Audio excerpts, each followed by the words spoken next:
Hi guys, welcome back to my channel. Myself Ayush Bhatnagar, and in today's video I am going to share with you my IIM Kashipur Business Analytics interview experience that was on 15th of April. So मेरा slot जो था वो 1:40 afternoon slot था and I had to wait around 1.5 hour on Zoom call. So it was an online interview. So if you are new here then please subscribe to my channel before going further. So let's begin.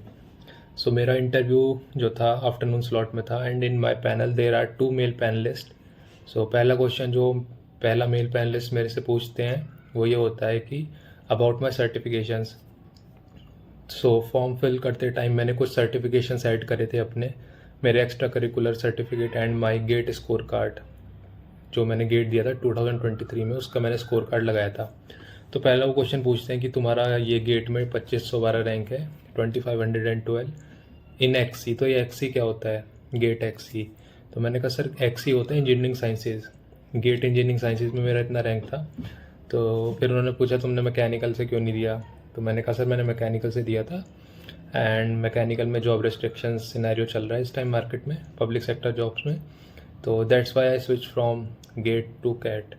तो इस पर कोई cross question नहीं पूछा उन्होंने.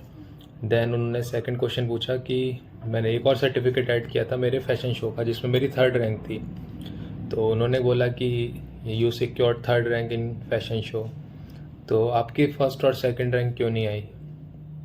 तो ये question उन्होंने मेरे से पूछा. तो उस पर मेरे को अपना आंसर जो मैंने दिया वो ये था कि सर मेरे हिसाब से मेरी परफॉर्मेंस बेस्ट थी बट जजेस का पर्सपेक्टिव्स क्राइटेरिया जो है सिलेक्शन करने का या पोजीशन देने का वो अलग है. So it's all about perception. जजेस के अकॉर्डिंग मैं बेस्ट नहीं था, दैट्स वाई मेरे को उन्होंने 3rd पोजीशन दी. तो इस पर फिर उन्होंने कहा ओके, इस पर ज़्यादा उन्होंने और कुछ इस पर क्रॉस क्वेश्चनिंग नहीं करी. इसके बाद उन्होंने जो तीसरा क्वेश्चन पूछा फर्स्ट मेल पैनलिस्ट ने, उन्होंने ये पूछा कि अच्छा बताओ AI और ML का हम कैसे यूज़ कर सकते हैं फैशन इंडस्ट्री में, artificial intelligence and machine learning का कैसे यूज़ करेंगे.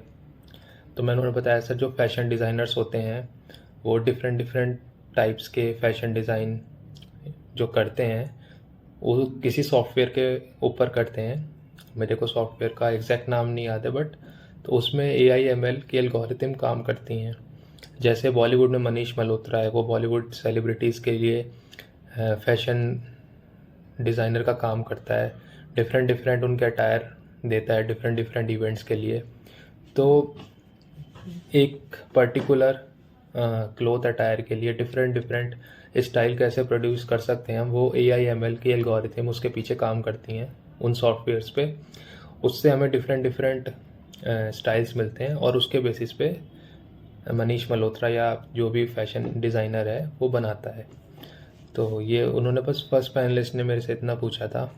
ये 3 क्वेश्चन एक्चुअली बहुत सिचुएशन बेस्ड क्वेश्चन पूछे थे. There is nothing like theory based questions जो मैंने बहुत प्रिपेयर भी किया था पिछले 10 दिन में. हाइपोथेसिस टेस्टिंग बहुत डीप में मैंने पढ़ी थी, स्टैटिस्टिक्स ये वो. तो जो सेकंड पैनलिस्ट होते हैं उनका पहला क्वेश्चन होता है कि आपने मैथमेटिक्स पढ़ी है, आप इंजीनियर हो, तो आपने मैथमेटिक्स में कौन से टॉपिक्स आप अवेयर हो, आपने पढ़े हैं या आपको पता है. तो मैंने उन्हें बोला sir matrices, determinants, probability, statistics, vector.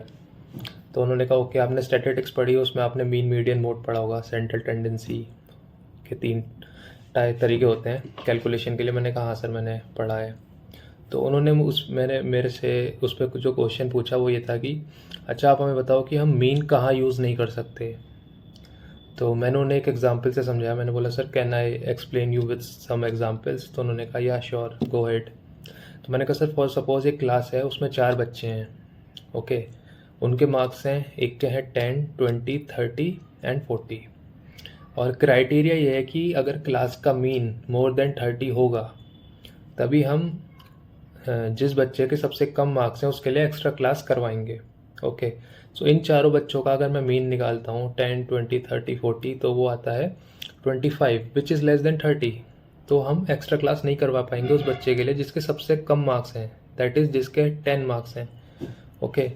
And अगर मैं 5 बच्चे लेता हूँ एक क्लास में जिनके मार्क्स हैं 10, 20, 30, 40 एंड 5th वाले के हैं 90. सो 90 क्या हो गई, एक एक्सट्रीम वैल्यू हो गई. ओके 90 एक एक्सट्रीम वैल्यू हो गई, मीन्स आउटलायर। हम उसको मैथमेटिक्स लैंग्वेज में आउटलायर बोलते हैं, जिसकी सबसे एक्सट्रीम वैल्यू हो जाती है। तो अगर हम इसका मीन निकालेंगे तो आएगा 38, विच इज़ ग्रेटर देन 30। तो अब हम एक्स्ट्रा क्लास रखवा सकते हैं उस बच्चे के लिए जिसके सबसे कम मार्क्स हैं, डैट इज़ जिसके 10 मार्क्स हैं।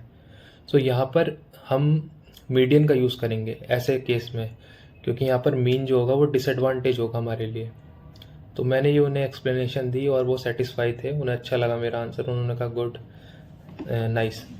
तो इसके बाद उन्होंने मेरे से जो नेक्स्ट क्वेश्चन पूछा वो था do you know what is joint probability.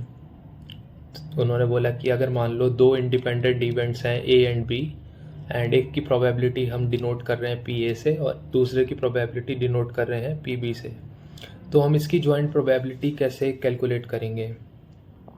तो मैंने उन्हें बताया कि सर जॉइंट प्रोबेबिलिटी के लिए हम सिंपली मल्टीप्लाई कर देंगे इनका। तो उन्होंने कहा ओके। कह रहे अगर मेरे पे प्रोबेबिलिटी ए की वैल्यू है 0.5 और प्रोबेबिलिटी बी की वैल्यू भी 0.5 है, तो क्या होगी जॉइंट प्रोबेबिलिटी। तो मैंने कहा सर सिंपली इसको हम मल्टीप्लाई करेंगे 0.5 into 0.5 which is equal to 0.25। तो उन्होंने कहा ओके। तो थर्ड क्वेश्चन जो उन्होंने मेरे से पूछा वो ये था कि as you are from Yamunanagar Haryana, मैं हरियाणा से बिलोंग करता हूँ, तो उन्होंने कहा हरियाणा में लोकसभा सीट्स कितनी हैं, जो कि मैंने जीके स्टैटिक जीके तैयार करी थी अपने स्टेट पे पूरी। तो मैंने कहा सर लोकसभा सीट्स हैं 10। उन्होंने कहा okay and what about Rajya Sabha seats in Haryana. तो मैंने कहा सर राज्यसभा सीट्स हैं 5। तो उन्होंने कहा ओके। नेक्स्ट क्वेश्चन जो उन्होंने पूछा इसके बाद वो भी जीके पे था, और वो ये था कि do you know who is the chairperson of Rajya Sabha. तो चेयरपर्सन जो राज्यसभा का होता है वो मैंने बताया सर चेयरपर्सन राज्यसभा का होता है वाइस प्रेसिडेंट। तो उन्होंने पूछा ओके वाइस प्रेसिडेंट कौन है इस टाइम हमारा। मैंने कहा सर जगदीप धनखड़। तो उन्होंने कहा that's okay, that's all from our side. So that's all about my interview, and these are the questions that was asked in my IIM Kashipur Business Analytics interview. I hope this video helps you, and if you like it then please like, share and subscribe it. Thanks a lot for watching. Thank you.